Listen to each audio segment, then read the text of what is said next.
remercie très sincèrement les organisateurs de ce colloque de m'avoir proposé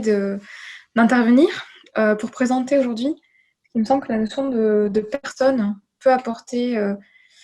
à la thématique du commun et aux nouvelles approches de la démocratie. Alors avant d'entrer dans mon propos, j'aimerais commencer par expliciter depuis où je parle, en donnant quelques éléments sur mon parcours et sur ce que je fais professionnellement, parce qu'en général, la facilitation stratégique, personne ne sait vraiment ce que c'est. Alors, de mon côté, j'ai fait des études supérieures dédiées à la biologie, à l'environnement, à l'agronomie, parce que le vivant m'avait toujours passionnée. Et pendant ces études, qui remontent maintenant quand même, c'était il y a une quinzaine d'années, j'ai senti des questionnements très profonds quant au rapport de notre société au vivant, et aussi quant au mode de gestion de ce vivant qui était observable à l'époque et qui sont toujours observables aujourd'hui. Et dans le cadre de mes études, je me suis faufilée dans une toute petite spécialisation qui existait dans mon école d'ingénieur, qui était une formation au courant de l'approche patrimoniale et à la facilitation stratégique. Alors pour vous dire en deux mots ce qu'est l'approche patrimoniale, c'est une approche qui a été développée essentiellement par Henri Olagnon avec un groupe de chercheurs et de praticiens à partir des années 70 au sein du ministère de l'Agriculture, qui était alors confronté à des problèmes complexes, par exemple des problèmes de dégradation de la qualité des eaux souterraines,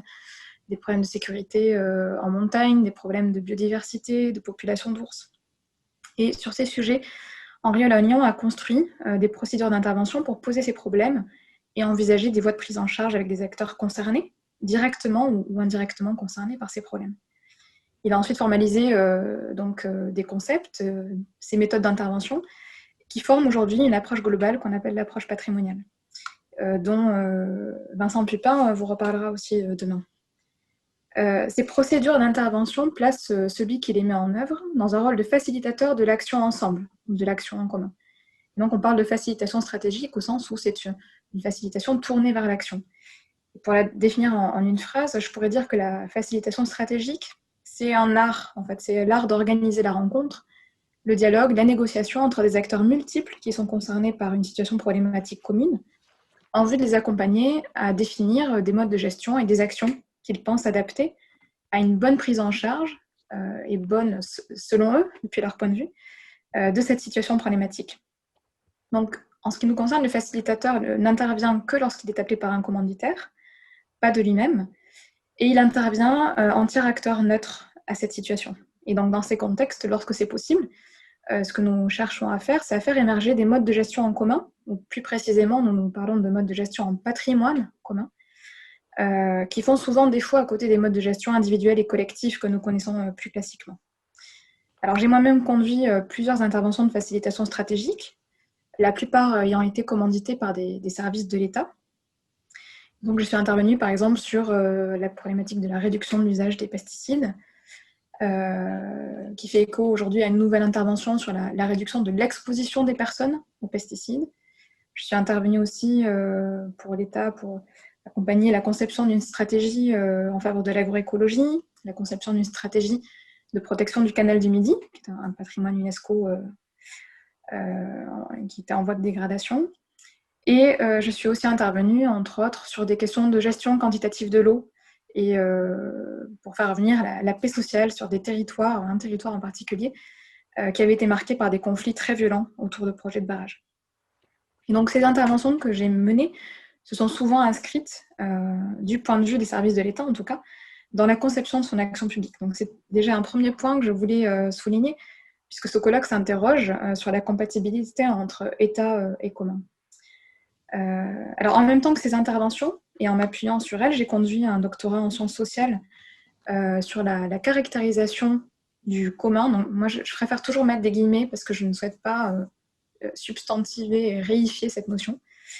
Et donc, j'ai conduit une enquête pour savoir comment, à partir de ma pratique qui vise à faire émerger des modes de gestion en commun, je pouvais caractériser cette notion et ce que cette notion pouvait apporter pour l'adaptation de l'action publique, notamment dans le champ des problématiques du vivant, où cette action publique pêche aujourd'hui largement.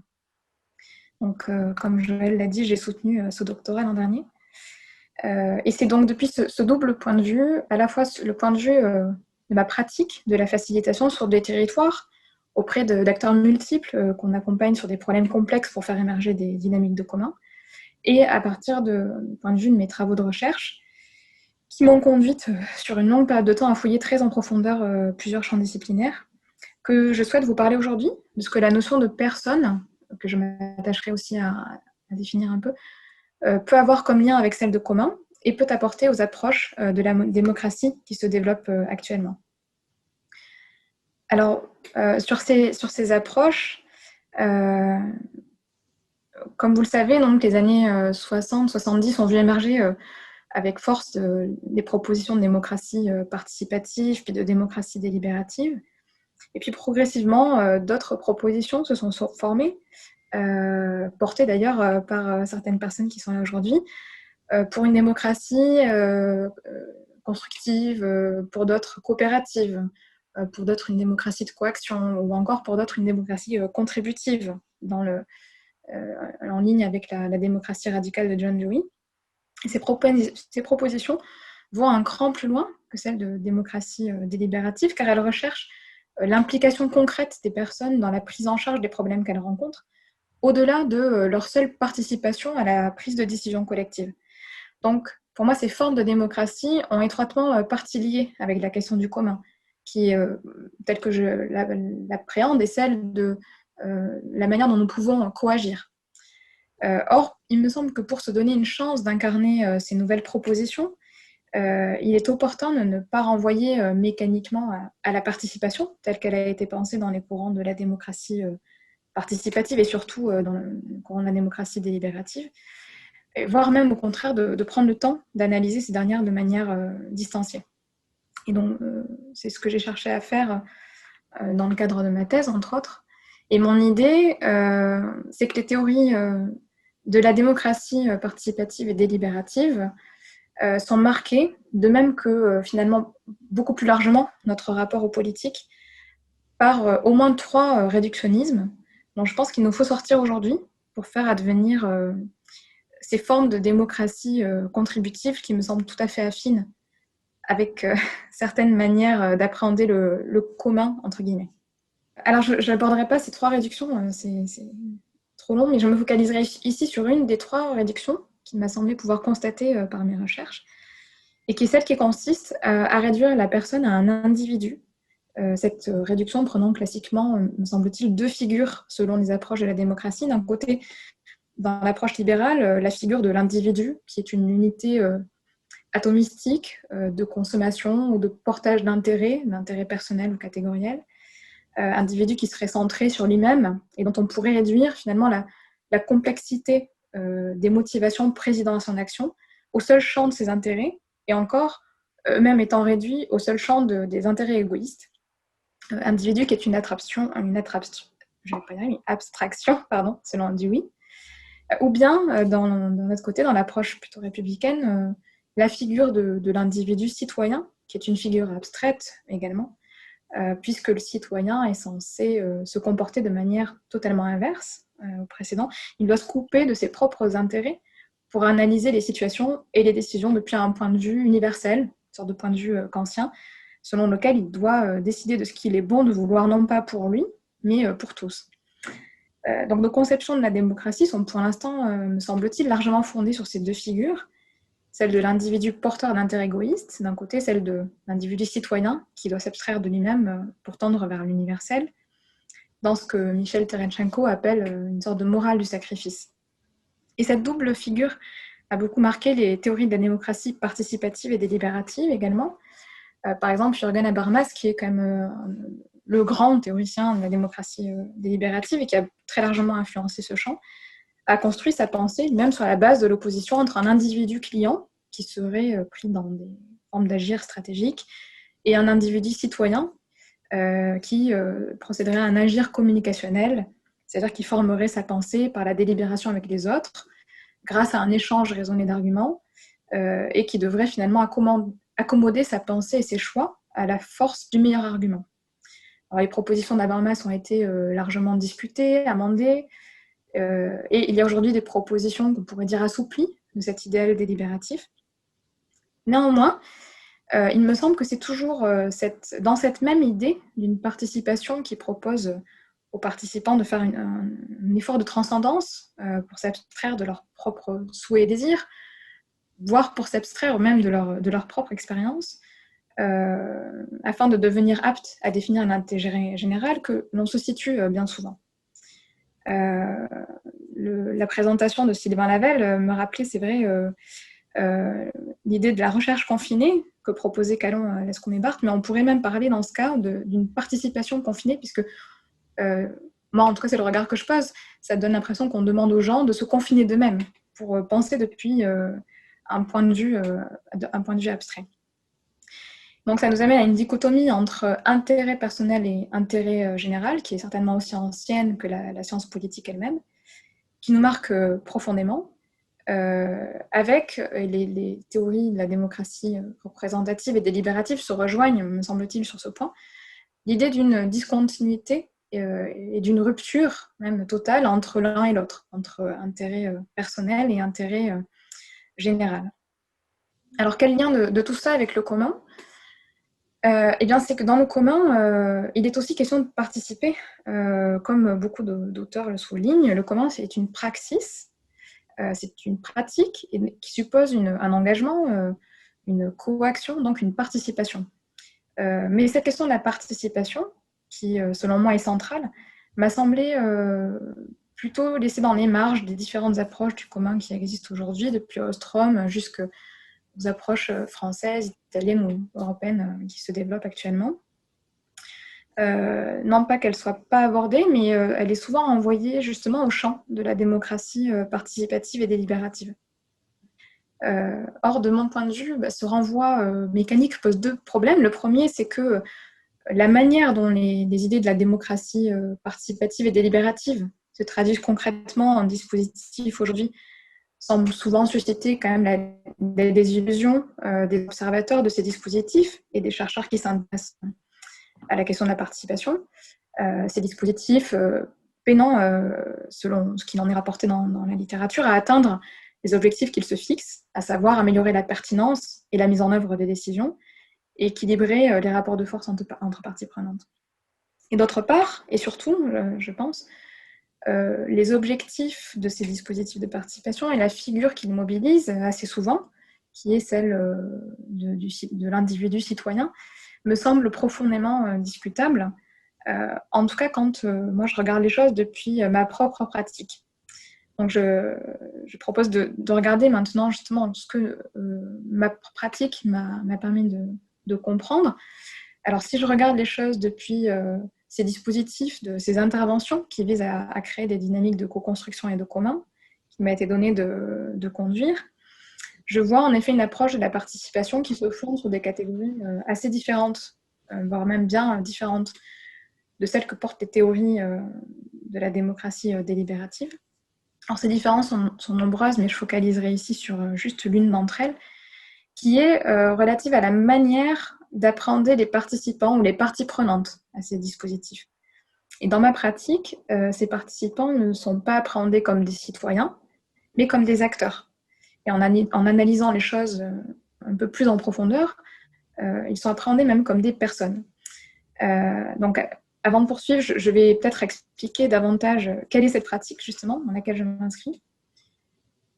Comme je vous l'ai dit, la facilitation stratégique vise à accompagner des acteurs à se rencontrer, à dialoguer, à négocier, pour prendre en charge une situation problématique commune. Et donc, dans cette approche, nous considérons les acteurs vivant ces situations ou bien concernés par elles comme des experts de ces problèmes. Et donc, ce que nous faisons concrètement, c'est que nous utilisons des diverses procédures, qu'on pourrait aussi qualifier des procédures d'enquête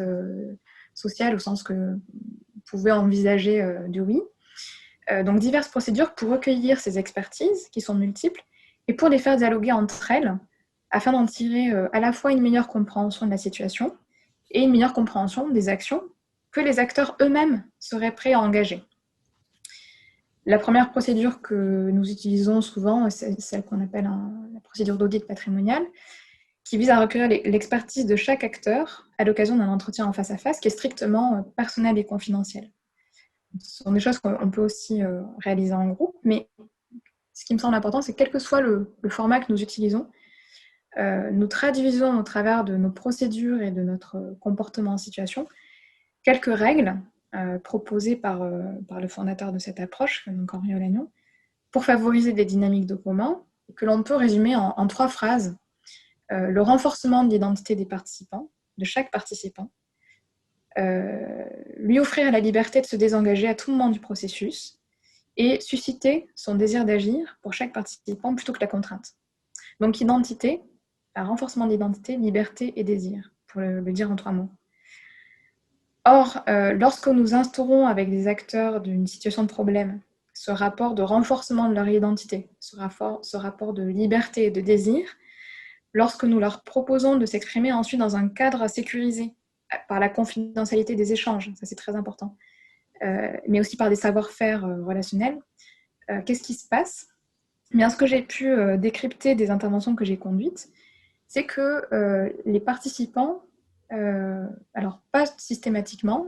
certains ne se donnent pas cette autorisation, mais disons que les participants, très souvent, se permettent de s'exprimer en tant que personne, et puis ensuite, dans le fil du processus, d'agir en tant que personne, c'est-à-dire à partir de ce qu'elles sont pleinement, dans leur entier, et y compris dans leur intériorité, sans se couper de leurs expériences propres, de leurs capacités, de leurs incapacités, de leurs craintes, de leurs désirs, de leurs besoins, de leurs motivations et même de leurs intérêts. Et c'est au contraire, à condition que, évidemment, on souhaite l'accueillir et que l'on sache le faire, toute cette matière qui remonte à la surface et qui porte avec elle, me semble-t-il, des informations stratégiques vraiment de la plus haute importance pour comprendre la situation et ce qu'il conviendrait d'y faire. Alors, au-delà des intérêts que l'on peut saisir de tel ou tel acteur tel qu'il se présente dans l'espace public, parce que souvent on traduit les intérêts des acteurs tels qu'on les perçoit au travers des discours élaborés qu'ils peuvent former ou bien de leur prise de position. Et il me semble que ça, c'est ce que j'ai proposé de désigner comme des intérêts apparents. Donc au-delà de ces intérêts apparents, dans le cadre que je vous dis, donc avec toutes ces sécurités, on peut saisir d'autres intérêts dont les acteurs sont également porteurs et qui n'affichent pas forcément publiquement, parce que c'est de l'ordre parfois de l'intimité, mais qui peuvent trouver à s'exprimer dans ce cadre sécurisé, et aussi quand on leur propose une ouverture du champ de réflexion et une absence de jugement a priori. Et donc dans un tel cadre, les acteurs peuvent exprimer ce qui leur importe personnellement, ce que j'ai proposé d'appeler leurs intérêts profonds, et sur lesquels, bien souvent, malgré leur diversité, ils se rejoignent. Parce que souvent, ces intérêts profonds ont à voir avec notre commune humanité, finalement. Et donc, ainsi, par entretien individuel interposé, des personnes que l'on rencontre se retrouvent à accorder de l'importance à telle ou telle même chose qu'elles ont à cœur de prendre en charge, et qui constitue finalement leur patrimoine au sens ontologique. Et donc, quand on leur restitue cette matière, elles se rendent compte qu'elles partagent des choses très profondes. Et comme les penseurs de la négociation intégrative l'ont déjà montré, l'émergence de tels intérêts profonds permet d'identifier, là où il n'y avait à première vue qu'une contradiction d'intérêts particuliers ou catégoriels, des intérêts conciliables et même des intérêts communs, donc des possibilités d'entente et de coaction. Alors, à partir de là, tout n'est pas fini, s'ouvre le champ de la négociation, mais c'est un autre sujet. Ce qui me semble important de souligner ici, c'est que lorsqu'on ouvre cette possibilité aux participants d'un dispositif de participation de co-construction, de s'exprimer ainsi en tant que personne, on change profondément de regard sur ce que ces participants sont. Là où la pensée libérale, d'un côté, voit des porteurs d'intérêts antagonistes et concurrentiels, dont on nous dit que la multiplication contemporaine, par la pluralité croissante qu'elle exprime, là je reprends les termes de Jean Leca, rend nos sociétés ingouvernables, voire les encombre, pardon. Ou bien d'un autre côté, là où les théories délibératives envisagent des participants comme des êtres abstraits, qui devraient se soumettre à l'empire de la raison, à la force du meilleur argument, et qui devraient même intérioriser, ce qui n'est pas forcément bon pour eux, mais doit être voulu pour tous, eh bien, dans un troisième côté, quand je regarde nos interventions, je vois que nous percevons les acteurs en situation de problèmes complexes plutôt comme des accès au réel et comme des puissances d'agir à mobiliser. Et sous ce jour-là, la pluralité humaine, qui paraît à certains une complication encombrante, qu'il conviendrait de réduire pour agir, n'est plus cette complication, mais est au contraire une possibilité même de l'action, du moins au sens que Hannah Arendt a donné au terme d'action. Et c'est parce qu'il y a un écart entre les êtres, à la fois dans leur perception et dans leur capacité à agir, qu'une action entre eux, justement, peut s'envisager. Donc l'écart entre autrui et moi, donc par extension autrui lui-même, est une ressource pour ma pensée et mon action. J'aime bien ce terme de ressource qu'emploie François Julien, pour dire ce qui peut m'aider. Alors, sachant que c'est parfois et dans certaines conditions, c'est pas systématique, mais parfois et dans certaines conditions, l'autre, du fait qu'il est différent, qu'il a cet écart avec moi, peut être une ressource qui m'aide à me rétablir, à reprendre ma puissance en me donnant accès à une part de réel que je n'ai pas, à une capacité d'action que je n'ai pas. Et donc, il est ce qui me tire d'embarras face à une situation de problème. Et donc, l'autre ainsi n'est plus forcément un concurrent stratégique dans la logique libérale ou un concurrent communicationnel, parce que finalement, dans la logique délibérative et dans la logique de l'argumentation, c'est bien de ça qu'il s'agit. Et donc, pour rendre compte de ça, de ce que je vivais au travers des interventions, il m'a paru qu'à l'abstraction philosophique du terme individu, le terme de personne était mieux approprié pour rendre compte de ce changement de regard sur l'acteur, qui d'une cible ou d'un destinateur de politique publique devient une ressource en fait, pour l'action. Alors, le terme de personne, on le doit aux stoïciens, pour qui il désignait, selon François Rangeon, le rôle joué dans la vie sociale par l'individu qui est comme un acteur, lequel doit bien jouer le rôle qui lui a été donné, selon les termes d'Épictète. Et pour les stoïciens, eux, ils concevaient que l'individu ne devait pas tout sacrifier à l'intérêt public, comme l'aurait entendu Platon, mais qu'il n'en demeurait pas moins un être social, donc qui prenait son sens dans la communauté humaine avec laquelle il appartenait et avec laquelle il devait rechercher la conciliation. Et si on s'intéresse on garde le caractère social de la personne, prosopone en grec, et le sens qu'avait l'acteur à l'époque, le mot de persona en latin, c'était autant le rôle joué par l'acteur que le caractère. Le rôle et le caractère, comme en anglais aujourd'hui d'ailleurs, étaient synonymes. La persona, c'était aussi le masque que portait l'acteur pour jouer son rôle et qui montrait de manière très expressive l'émotion qu'il incarnait. Et à la différence de l'individu et du citoyen, qui sont abstraits et anonymes, qui sont d'abord pensés par leurs frontières avec l'extérieur, que ce soit le groupe, la société, l'État ou l'intérêt général, la personne, elle s'avance sous les traits du caractère, de l'émotion, de l'expression de soi, et elle est perçue depuis son intériorité. Elle se démarque aussi de l'individu par sa singularité, la singularité qu'elle exprime. Et les individus, tandis que les individus se répètent à l'identique dans la sphère sociale, la personne, elle, au contraire, elle évoque l'individualité, dont Jean-Pierre Cometti dit à partir de Dewey que, je le cite, elle est cette réalité forgée par l'histoire qui fait que dans une masse d'hommes aussi indifférenciés qu'ils puissent l'être en apparence, aucun n'est rigoureusement identique et semblable à aucun autre. Et c'est cette singularité des personnes qui permet, comme Arendt le soulignait, d'agir et de coagir. Donc, on progresse ainsi vers l'idée que l'autre est une ressource pour la pensée et pour l'action,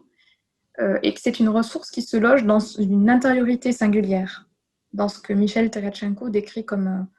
je le cite, ce fond qui est la réserve de notre liberté inaliénable, où l'être se rassemble dans l'unité de ses facultés, et qui est pour lui le soi, ce à partir de quoi l'être s'engage. Et c'est cette question de l'engagement qui me paraît vraiment primordiale pour la question du commun et de ces nouvelles formes de démocratie aujourd'hui, parce que c'est à partir de ce qu'il est profondément que l'être s'engage, que l'acteur s'engage. Donc il est important d'avoir accès à ce fond où naissent les perceptions de la réalité que peut se faire l'acteur, où naissent aussi les mobiles de son action. Alors on y trouve aussi l'intérêt qui prend sa source. Et l'intérêt peut être vu non plus comme seulement un calcul froid et sec,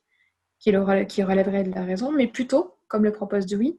comme la tension entre le soi et ce qu'il vise, et tension par laquelle la personne se perçoit elle-même et va se découvrir. l'individu abstraction qui est mu par le calcul froid et égoïste, ou au contraire l'individu citoyen qui doit se désincarner par la morale du sacrifice, font ainsi progressivement place à la personne concrète, dans mon raisonnement intellectuel, personne concrète dont l'intérêt peut exprimer à la fois ce qui lui importe, mais aussi à la fois ce qui lui permet de se découvrir elle-même, et encore ce qui vise à la reproduction permanente de ce qui lui est nécessaire pour exister, comme le pensait Hannah Arendt. Et cette personne concrète, avec ses intérêts et avec tout ce que son intériorité est susceptible de comprendre d'autres que des intérêts, et me semble-t-il, celle qu'il faut mobiliser si l'objectif est de susciter son engagement dans des formes de contribution, de coaction, de construction, que visent tant certains points de la réflexion sur le commun et les communs, que les promoteurs de formes de démocratie contributive aujourd'hui. Donc pour conclure, de ma pratique, je retiens quand même un grand écart entre la manière dont nous pouvons percevoir les acteurs dans des dispositifs de participation et ce que j'ai été souvent amenée à lire. Et j'en retiens aussi qu'il me semble que le commun doit se construire à partir du propre. Enfin, oui, doit, parce qu'il ne peut faire que ça. Il ne peut que se construire à partir de ce que l'on désigne habituellement comme étant le champ du privé, et non contre lui. Et donc en lisant ça, j'ai conscience que ce n'est pas forcément cette manière-là d'appréhender le commun qui s'exprime toujours aujourd'hui. Et je pense que de même, la démocratie doit se construire à partir du propre et non en opposition au propre. En tout cas, c'est sous cette forme-là qu'elle peut permettre de faire contribuer vraiment les acteurs de la société à des formes de coaction. Merci. Voilà, nous voilà en face d'un grand problème. Comment réinsérer la personne dans le citoyen? Je crois que c'est quand même une question qu'on ne pourra pas manquer de se poser, mais je vois qu'il y a alors quelques questions.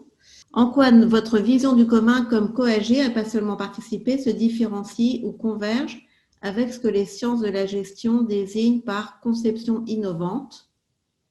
où les participants interagissent et construisent autour d'un entre guillemets, inconnu désirable? Voilà la question de Olivier Réchaucher. Je ne connais pas la conception innovante. Il y a énormément de champs qui existent. Mais peut-être que c'est proche, ça me semble converger. En tout cas, si l'objectif, c'est de réfléchir à ce qui peut être désirable ensemble, ça fait déjà un bon point de convergence.